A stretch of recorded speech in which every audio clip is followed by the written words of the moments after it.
Muy amados, que el Señor les bendiga muy ricamente. Terminamos de hablar acerca de la dispensación de la ley. Hemos hablado de varias de las dispensaciones y hoy vamos a comenzar a hablar acerca de la dispensación de la gracia, que es aquella en la cual nosotros vivimos, existimos, disfrutamos, pero la tenemos que entender. Tenemos que entender qué es esta dispensación para poder vivirla en plenitud. La dispensación de la gracia comienza cuando Cristo sube al cielo, luego de su resurrección, y presenta la sangre, su sangre, en el propiciatorio celestial, en el lugar santísimo, atravesando el velo.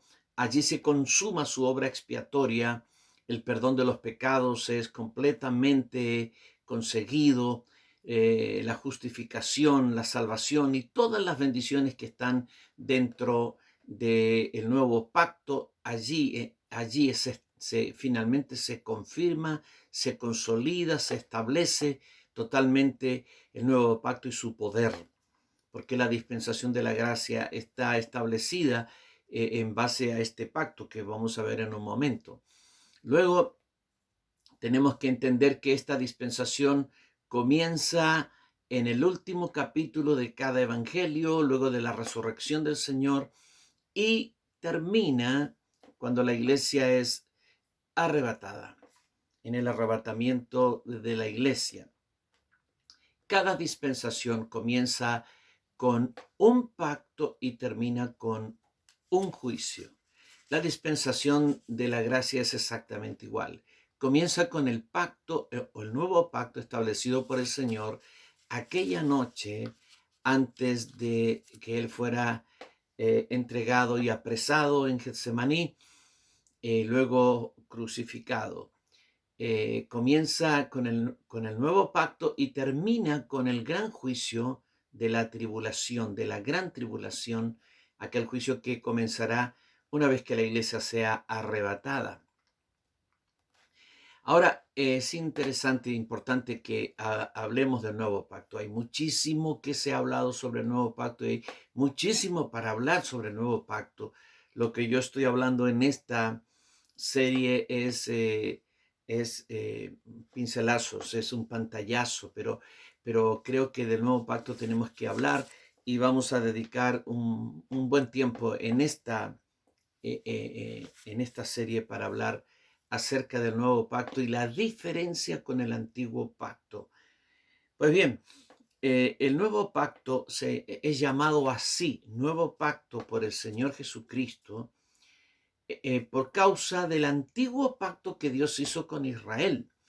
Entonces al pacto de Israel el Señor Jesucristo le llama antiguo pacto, y al pacto que Él está estableciendo con su pueblo le llama nuevo pacto. Y esto estaba profetizado, lo vamos a ver dentro de unos momentos.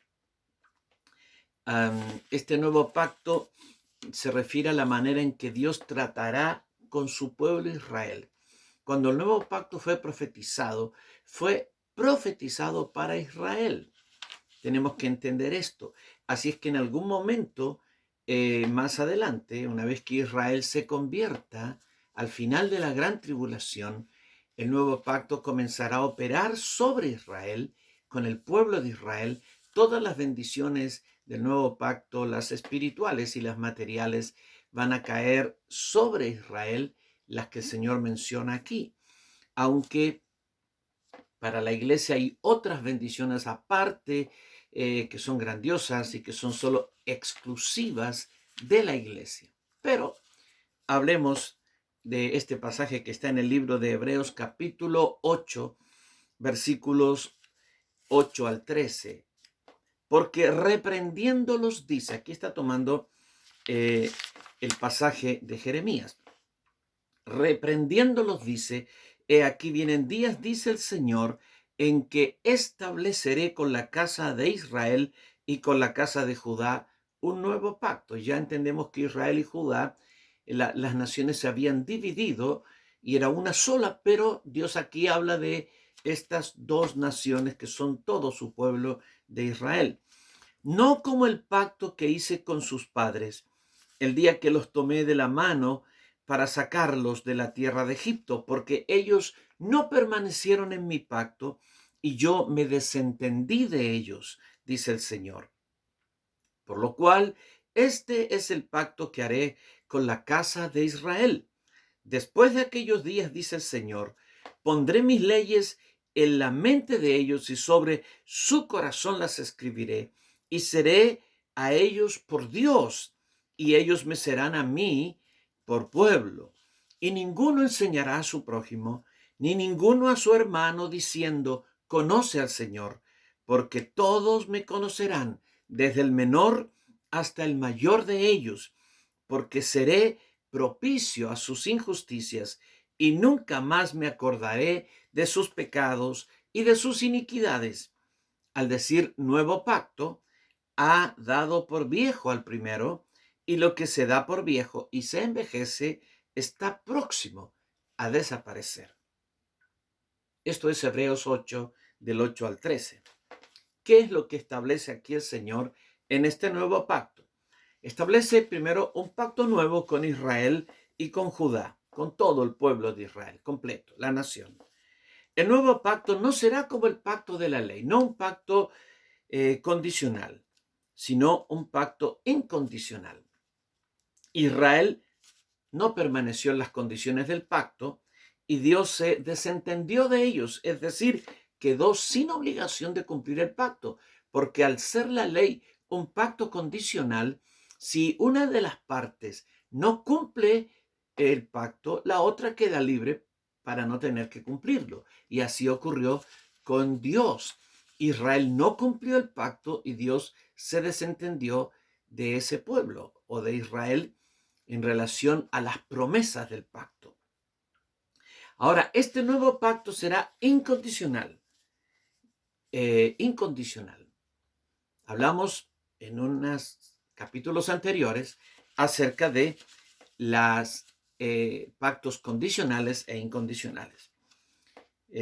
Una de las establecimientos del pacto es que Dios pondrá sus leyes en la mente y en el corazón de su pueblo. Las escribirá en la mente y en el corazón. Será una escritura interna, de manera que ellos internamente, un código de las leyes de Dios escrito en el interior de su pueblo. Todos conocerán experimentalmente a Dios. Todos le conocerán. Dios será propicio a las injusticias del pueblo de Israel y les justificará. Recuerda que el nuevo pacto es para Israel primero. Nunca más se acordará el Señor de sus pecados y de sus iniquidades, de las iniquidades del pueblo de Israel. Así es que hemos establecido que el pacto es para Israel. Es lo que profetizó Jeremías, ¿no? Jeremías dice algunas cosas más. Aquí en Jeremías 31 al 34. Aquí vienen días, dice Jehová, en los cuales haré un nuevo pacto con la casa de Israel y con la casa de Judá, no como el pacto que hice con sus padres el día que tomé su mano para sacarlos de la tierra de Egipto, porque ellos invalidaron mi pacto, aunque yo fui un marido para ellos, dice Jehová. Pero este es el pacto que haré con la casa de Israel después de aquellos días, dice Jehová. Daré mi ley en su mente y la escribiré en su corazón, y yo seré a ellos por Dios, y ellos me serán por pueblo. Y no enseñará más ninguno a su prójimo, ni ninguno a su hermano, diciendo, conoce a Jehová, porque todos me conocerán, desde el más pequeño hasta el más grande, dice Jehová, porque perdonaré la maldad de ellos y no me acordaré más de su pecado. El Señor profetiza aquí un día en que la relación con su pueblo Israel cambiaría radicalmente y Dios justificará a su pueblo. Ese día está muy cercano. Está muy cercano cuando Israel se convertirá a Cristo y aceptará a Cristo como su verdadero Mesías, su Salvador y su Señor, y le servirán. Ahora, para que eso suceda, La iglesia tiene que ser levantada primero y luego viene la gran tribulación y al final, como dice Pablo, todo Israel será salvo. Pues bien, ¿dónde entra la iglesia? ¿Dónde es incluida la iglesia en este nuevo pacto? Porque nosotros, los cristianos, los miembros de la iglesia, pensamos que el nuevo pacto fue hecho para nosotros exclusivamente, pero no fue así. Fue un pacto para Israel, pero la iglesia entra por una razón particular y muy especial y vamos a explicarlo. La iglesia ingresa en el nuevo pacto o el ingreso de la iglesia se debe a Cristo, el Señor del pacto. Por causa del tipo de relación que existe entre Cristo y la iglesia y entre la iglesia y Cristo. Mira, aunque nosotros como hijos espirituales estamos en Cristo desde la eternidad, pero como hombres en el tiempo llegamos a ser su cuerpo en su encarnación. Cuando Él vino y tomó cuerpo, allí Él nos introdujo dentro de Él. Por eso dice Pablo en Colosenses 2:11 que fuimos circuncidados en la circuncisión de Cristo. Cuando Cristo estaba siendo circuncidado, cuando era bebé y estaba siendo circuncidado por el sacerdote, tú estabas siendo circuncidado. Yo estaba siendo circuncidado. Estábamos en Cristo. Colosenses 2:11 dice, en Él también fuisteis circuncidados con circuncisión no hecha a mano, al echar de vosotros el cuerpo pecaminoso carnal en la circuncisión de Cristo. En ese día, al estar en Cristo, todo lo que sucede a Él nos sucede a nosotros. Cristo fue crucificado, nosotros fuimos crucificados. Cristo resucitó, nosotros también resucitamos. Cristo fue ascendido y sentado en el cielo, nosotros también. Todas estas cosas que ocurrieron a Cristo nos han ocurrido a nosotros porque estamos en Él. Y como Él es el Señor del nuevo pacto y nosotros estamos en Él, participamos de todo lo que Él es y todo lo que hace y todo lo que Él establece. Ahora, Cristo es el mediador del nuevo pacto y su sangre es la sangre del nuevo pacto.